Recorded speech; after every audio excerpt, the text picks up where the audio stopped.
I have the pleasure of working with Assemblywoman Peter Paul, Assemblywoman Spate on committees for multiple years now. I appreciate so much of the work you do. We can disagree on specific issues, but I want that to be crystal clear. I don't believe your intention is to hurt children, hurt women. That is not at all where I'm coming from. I want to make a distinction. I want to make a distinction that I think we're getting very caught up on here, and I said it when I gave my testimony to begin with.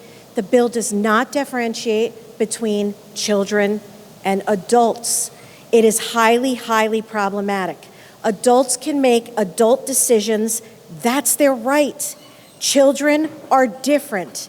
Children cannot make irreversible decisions. That's why they don't get tattoos, can't use a tanning parlor, can't get a piercing. We know the whole rigmarole. Can't do any of that because it's permanent. And I don't like giving shields around agencies, doctors, and institutions so they have a shield around them from being held accountable to what they do to children. I mean, I can't help but think, this bill has had so many different iterations.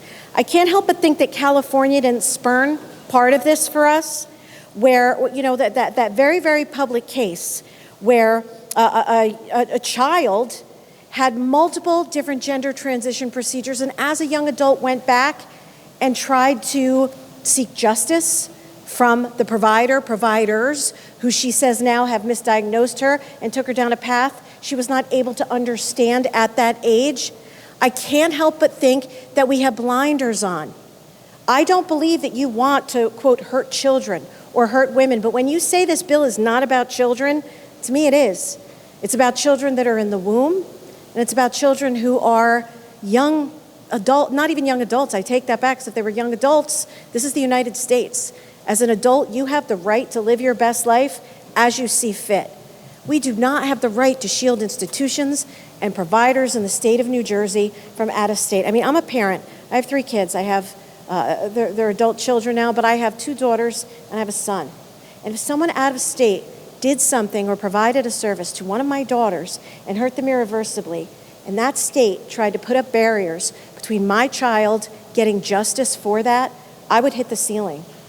Think about those things before we have knee-jerk reactions sometimes and we lash out at one another, because I think what I'm saying honestly is very reasonable. Maybe you don't think I'm very reasonable all the time. I know some of you don't, but for this I believe I am.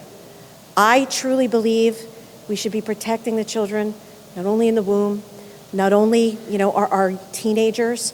I think these are things that are irreversible. Please don't protect the providers, protect the kids. Thank you.